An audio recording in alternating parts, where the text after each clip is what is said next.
Bonjour, c'est Herman Kunter et voici mon one-on-one interview. You ready? Yeah! Oh!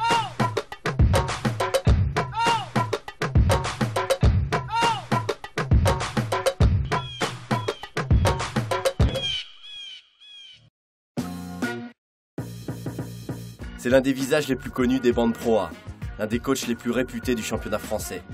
Les dirigeants du MSB ont vu en lui le technicien idoine pour apporter un souffle nouveau au club manceau et bâtir dans la durée, comme il l'a si bien fait à Cholet entre 2004 et 2012. Cette année dans les Mauges, couronné de succès retentissants, lui valant le surnom de malin du Bosphore, tant pour son sens tactique que pour son aptitude à découvrir des talents. Comme Rodrigue Beaubois revenu sous les ordres de son mentor cet été au Mans, et d'autres tels que Nando De Colo ou Kevin Séraphin. Tous formés à l'école choltaise et devenus depuis des joueurs de niveau mondial. Là, on a gagné les As, on a joué 2 finales de Coupe de France, une finale de un titre, deux fois de finale de championnat de France. Voilà, c'est des très très bons souvenirs. On a Rodrigue aujourd'hui, c'est la même équipe, Rodrigue, 88, Nando 87 et Kevin Séraphin 89.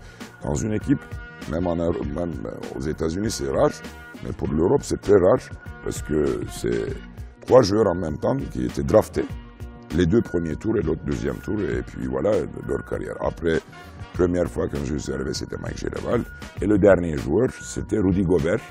Et quand je suis parti, il était là, et puis après, il était drafté aussi, premier tour. Oui, je pense qu'on a formé des bons jeunes. 2 ans qu'Herman Kunter avait quitté le basket hexagonal pour retrouver les parquets turcs, afin d'officier comme entraîneur, puis manager général du Beşiktaş Istanbul, l'un des clubs de sa ville de naissance.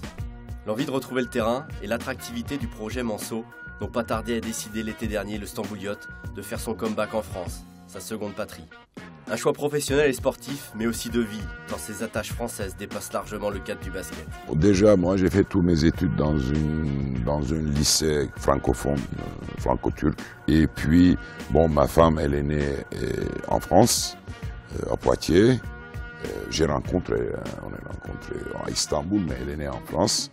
Aujourd'hui, elle a 4 sœurs. Les 2 sœurs sont en France. Ma belle-mère, elle habite à Castelnaudary. Bon, on a beaucoup d'amis en France. Ayant obtenu la nationalité française en 2009, l'entraîneur n'en reste pas moins très attaché à sa Turquie natale. Son pays, ses trésors, son histoire, ses tensions et son avenir, le nouveau coach du MSB se montre intarissable lorsqu'il s'agit d'évoquer sa terre située aux confins de l'Europe et du Moyen-Orient. La République turque, c'est une république créée en 1923. C'est jeune. C'est jeune.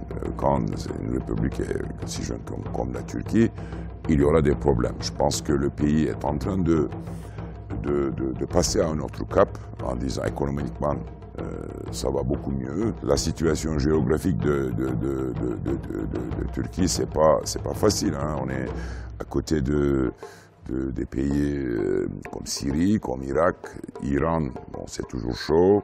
Après, le nord, c'est la Russie. On a des problèmes en Chypre. C'est pas très facile d'être un pays musulman laïque comme la Turquie. C'est le seul, c'est l'unique. C'est pour ça qu'on a beaucoup de problèmes.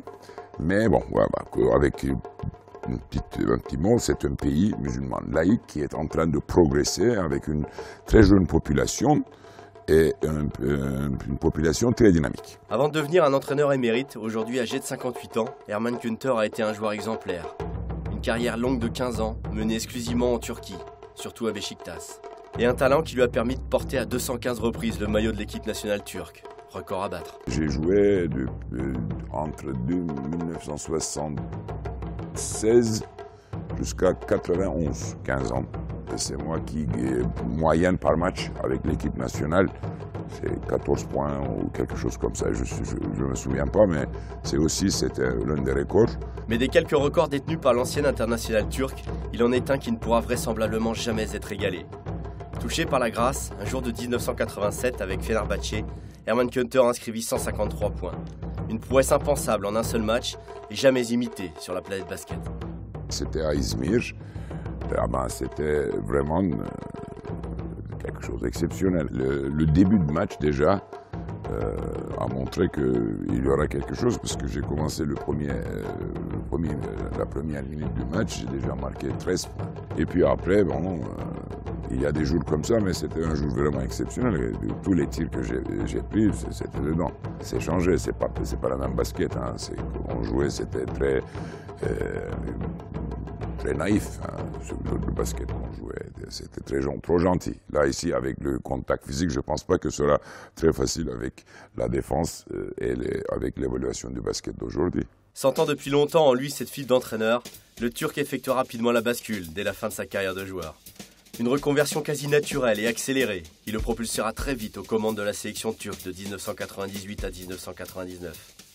Peut-être un peu prématuré et une expérience ponctuée par un quart de finale perdu contre les autres Français à l'Euro 99.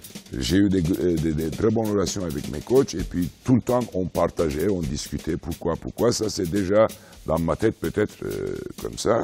Il faut faire un choix après le basket. Moi je fais l'université économie, mais je n'ai jamais travaillé dans un domaine économique, hein, jamais. J'ai choisi d'être dans le sport et dans le basket bien sûr. Et après, il y a deux voies, toujours, c'est très simple. Soit vous serez coach, soit vous allez travailler dans un club administrativement. Et moi, j'ai dit, dans mon caractère, je préfère d'être sur le terrain avec les joueurs et de continuer de travailler techniquement avec les joueurs. Coach Kunter va progressivement se forger sa propre méthode. Une marque de fabrique basée sur un compromis de jeu entre une grosse rigueur défensive d'un côté et de l'autre, beaucoup de liberté laissée aux joueurs en phase offensive. Défensivement, il n'y a pas beaucoup de liberté. C'est philosophie à moi. Beaucoup de coachs aussi sont comme ça. La défense, c'est un peu plus le coach. C'est le domaine du coach, la défense. Bien sûr, c'est les joueurs qui vont défendre, mais les règles du jeu de défense doivent être vraiment très strictes et très encadrées. De l'autre côté, c'est l'attaque. C'est un peu plus parce que les joueurs, ils ont besoin d'être libres pour créer, pour apporter beaucoup de choses. Une méthode qui peine pour l'instant à s'imposer au MSB depuis l'arrivée de l'entraîneur turc à l'intersaison.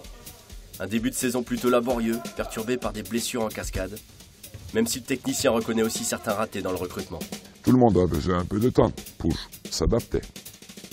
Pour l'instant, on est en train d'avancer, mais pas très rapidement. Quand je dis recrutement raté, il y a aussi facteur qualité des joueurs. Ça, c'est aussi un point très important, mais aussi, quelquefois, dans le basket, 1 plus 1 ne fait pas 2. Là, on n'a pas trouvé cette alchimie. Une saison de transition se dessine, mais cela ne fait pas perdre de vue au néo-entraîneur Manso les ambitions nationales et continentales revendiquées par le club sartois. Herman Kunter se donne encore un peu de temps pour trouver la bonne formule devant permettre à son équipe de hausser son niveau de jeu et d'atteindre ses objectifs initiaux. Il faut faire les playoffs, l'objectif minimal c'est ça, et le top 16. Aujourd'hui, dans les deux, on est dans la course. Mais on est au tout début. Quelquefois, l'équipe peut monter, peut avancer très lentement, et puis d'un seul coup peut sauter à un autre cap. Ça, on a vu ça. Un match peut changer tout. C'est pour ça qu'il faut être un peu patient.